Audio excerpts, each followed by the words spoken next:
Hi everybody, welcome to First Gen Mini Rescue. I'm Jimmy.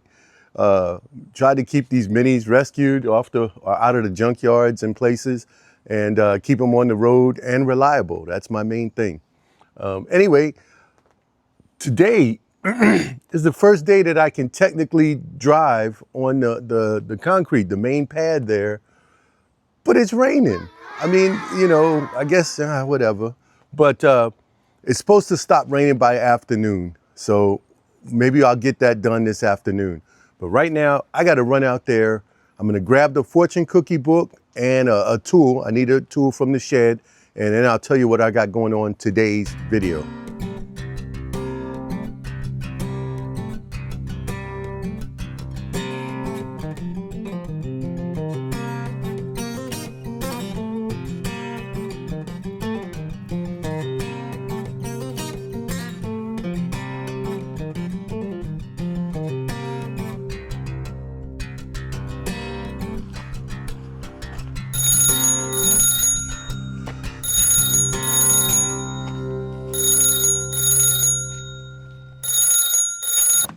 Hello?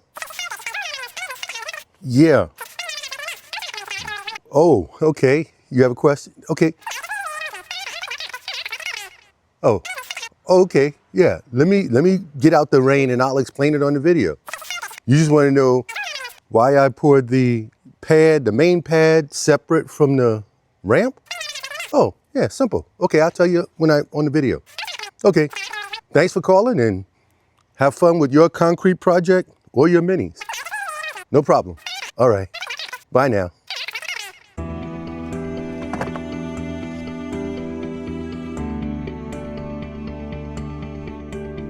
Okay, I'm back. Had a little interruption there, but let me read the fortune from Fortune Cookie Wisdom, Words to Live By, available on Amazon, but it's not sponsored, but I wrote it. Anyway, today's, I compiled all the fortunes. I didn't write anyway. Let me tell you what this is. It says, generosity will repay itself sooner than you imagine. Generosity will repay itself sooner than you imagine. Well, I guess I think you should be generous no matter what, whether you're expecting anything back or not. But usually good karma out, good karma in. That's my motto. Like yesterday, for instance, we went to visit friends. I gave them some honey because I'm a beekeeper. So I gave them a jar of honey free, just here, have some honey. And the kids, I gave them little bears because they had four kids. Well, they're growing now, but I gave them four, and each person got an individual bear honey. Anyway, and so when I was leaving, I was talking about he had just built a house, and I was talking about how his stairs and railings were done. So he's like, yeah, if you ever need any help, just come on, I'll help you because I need to change the stairs on our front porch. Anyway, so just, it'll repay itself no matter what. So be generous, be kind, but don't expect anything back. If you get something back, fine. If you don't, that's fine too. Anyway, so today, what was I gonna say? Oh, my caller.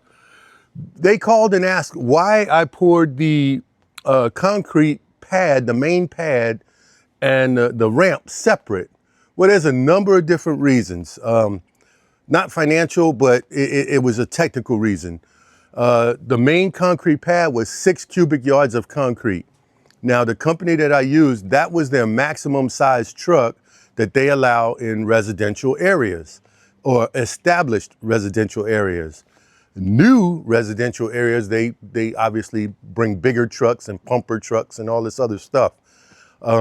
Where I could have had a pumper truck, and a larger concrete truck, but that's way more cost than necessary. So I got the max on the truck that was allowed to come in here, which was 6 yards. And part of the reason was the ramp was an afterthought, so to speak. I thought I was just gonna bring gravel up to the level of the main pad and just have it gravel all the way, because our driveway is gravel, just have it gravel all the way up. But then I decided just to protect the edge of the main concrete, to make a nice small sloping ramp and then bring the gravel up to the size of that, to the front of the ramp. So I just figured I'd do that by hand, do it myself. It was easy, especially with that mud mixer. So that was part of the reason as well. And I did put, you know, expansion joints in between the two concretes and stuff. And I have another about basically 2 weeks before I can ride on the ramp. Actually, they said you can drive on it within a week, but you know, I'll give it full cure. I don't know, we'll see. I'm just so anxious to get started. Anyway, so that's why. This is my yet unused concrete mixer that we purchased. The power head is inside the house, so it doesn't get wet. I don't have a cover for it yet, but I will purchase one. And so what I do is I will put the power unit on, use it, take the power unit back off, store the power unit inside, and then I'll put this either behind a lean-to on the shed or somewhere outside. Anyway, so that's it. So that's why that was done that way, and I hope that answers your question. Yeah. So anyway, today I went out there, I had to get a screwdriver. I got a few more tools in the bag, and I got to go get some parts. Today I'm going to be scavenging parts for a couple of projects that I have to do. So let me go get going on that, and I'll bring you along. So let's go. I'm here at my happy place, Salvage Yard, the one I always go to in Fredricksburg, Virginia. And I'm in front of a Subaru Forester. This is a actually 2014, same year as ours. And I'm here to get this third brake light. Ours is not burnt out, it still works, but it's cracked. We had a tree limb that hit the top of the roof of the car here, and it just cracked the lens. This one looks like it's in good shape. The issue is I got to crawl in, put the seats down, and open the back hatch from the inside. There's a way to do that, and I'll probably show you once I get it open. But I got my bag of tools sitting on this convertible VW Beetle, and right next to it is a second gen convertible Mini. So I'll show you that real quick. But then I'll tell you a little bit about my setup, how I do things here. All right, let me get this open. Okay, luckily for me, the one seat was folded down. This one is missing the knob, so I couldn't fold that one down. But somebody had already been back here. They had this back here. So what I did was just laid across here and looking up at the tailgate here. Let's get you. Right in here, there's a release catch. Let's see if you can see it better. But that's how you unlatch the door or the back hatch. There's a cover that's usually here, it just pops off. Cover that's usually around here that just pops off. I don't see it. But you just, like I said, do that and you unlatch the door or the hatch. I pushed it with my hand and I stuck a slipper here so that, you know, it won't relatch on me. So now I'm gonna get the third brake light, which lives back here.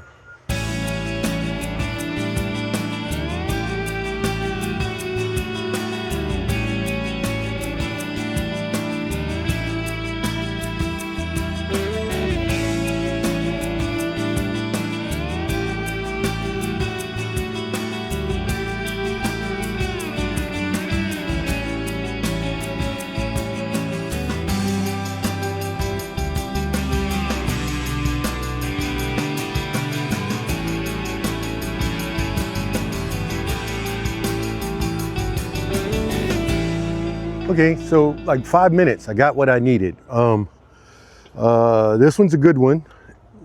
It's a LED strip, so you can't just replace a bulb if it's out. You got to replace the whole unit. There are people that will undo or unglue everything, put another LED strip in, do the wiring, But by the time you go through all of that, just buy you a new one. The dealership or parts online for Subaru original parts are, basically they're like, I think they were like $100 and some odd. And I don't know why, but online I found them for $200. I don't understand that. Here they charge, I think, $20 to $25 for a used third brake light. I do keep the screws. There's 2 screws that hold it. They're 8mm. And I use a small, I call them a tweaker, but it's a small miniature screwdriver to help depress the connector for the electrical connector. And also in the back, there's these 2 tabs on here. Let me see what you can see. But you have to depress these 2 tabs, one here and one there, in order, because that's what clips it in place once it's in the car. So they clip in place. So you reach behind, you push them, and you can unclip this. Now it could be stuck with the foam gasket here, and I will probably put another foam gasket or just another piece of foam across here to help keep water from intrusion. But now, so I knew all I needed was an 8mm socket and a little screwdriver and maybe a pry tool. But I bring extra because I like to walk around. I'm done, 5 minutes, I'm done. I like to walk around, see what I see, and it could be something I'm looking for, something somebody else needs, or something I don't know I need, but it's here. So I bring a few extra tools just in case. So let's see, do I need anything else on this car? No. Let me go around and look at another one and just to see which light is in better shape. Okay, the next one I know is row 218. That's row 205, 206 is the Volkswagen. Oh, let me show you this 2nd or 3rd gen mini convertible here. Look at that. See, somebody might want that. I don't do those swaps, but look at that. You got the aluminum, probably on both sides. There you go.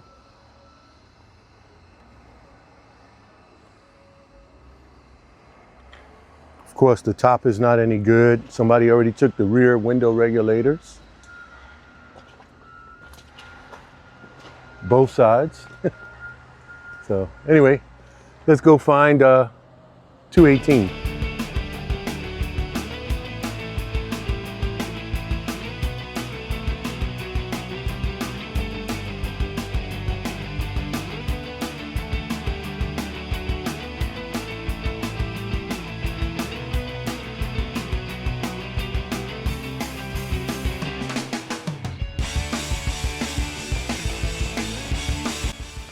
And I think I see it.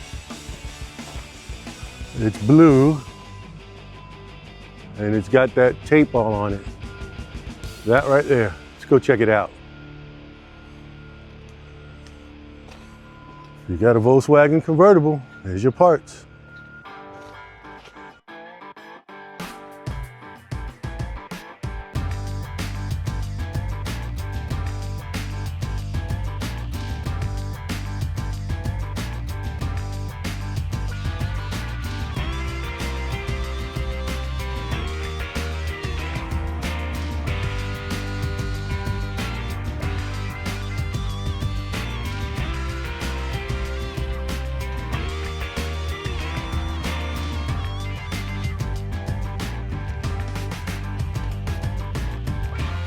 Okay, I got this one as well.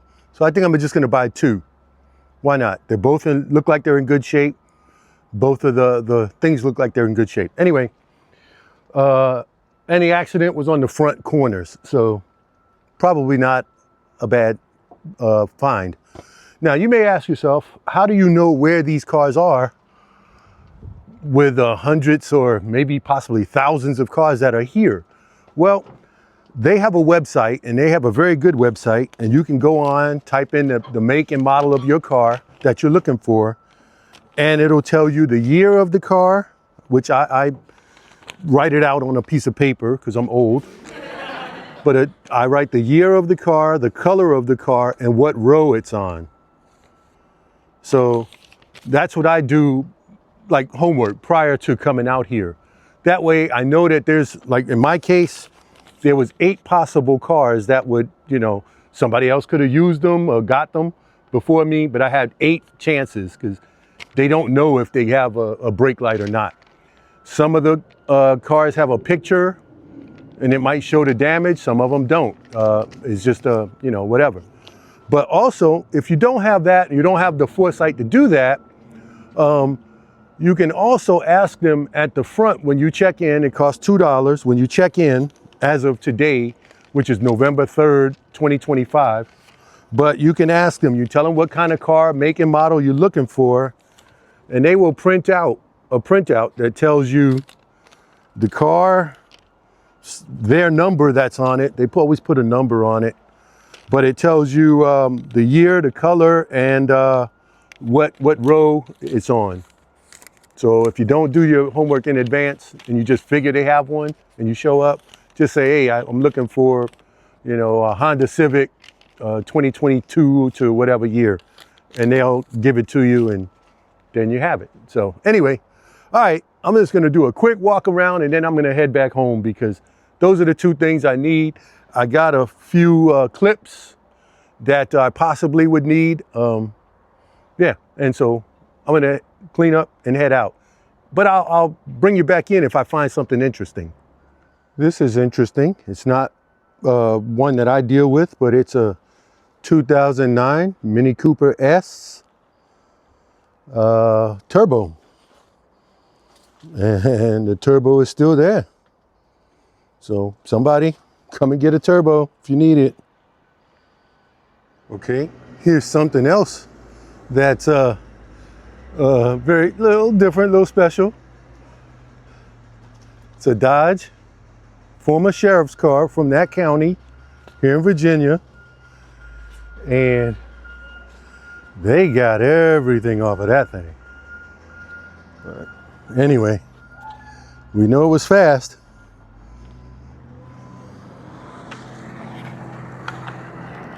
Well, I made it back from my trip up to my happy place to the salvage yard, and let me show you. I got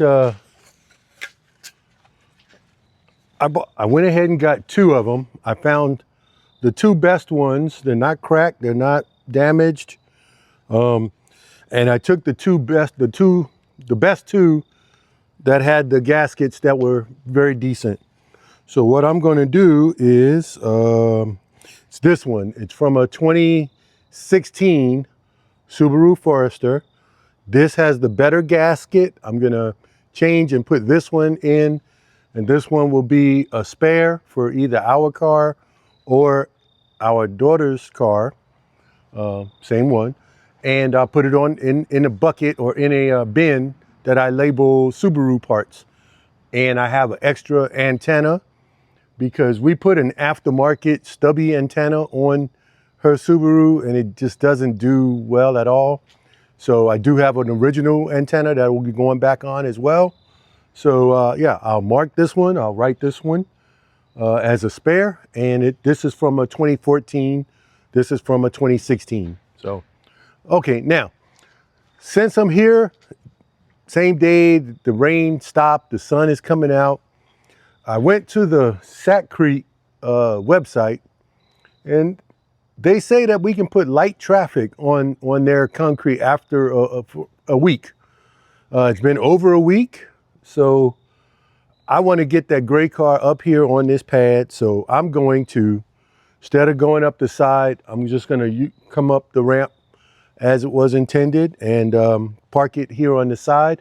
I'm not going to start the work today, but I want to get the car on this ramp, on this pad, on my day 28 of final cure of the pad. So let me do that.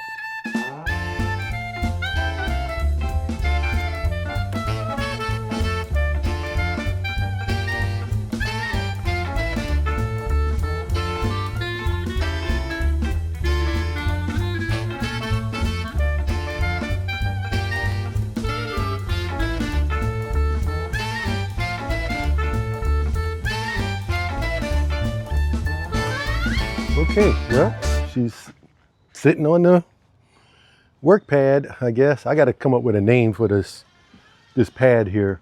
But I went ahead and put her on ramps, so it's all good there. She's dirty. She's going to need a good cleaning inside and out. And there's spider webs inside, which means there's spiders in there. So got to clean them out too. But all right, so I got that one done. Got my stuff done, all the other stuff. She's going to sit here. Maybe I'll change the resistor tomorrow. The weather's supposed to be better, so we'll get that done. And yeah, that's it. So that's enough for scavenging parts. I'm gonna take some video and pictures of my exhaust, and that'll be the next after I change the resistor here. I'll go ahead and do the exhaust on the blue.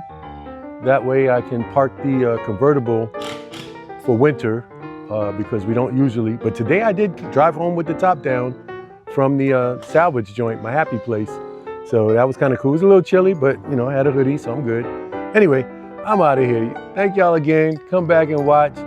Now, it looks like we might start getting more and more projects done and scheduled and everything else. So thank y'all. See y'all in the next one. And as always, have fun with your minis, especially when it's just going to be getting ready to get fun, even though it's going to be cold. But anyway, bye y'all.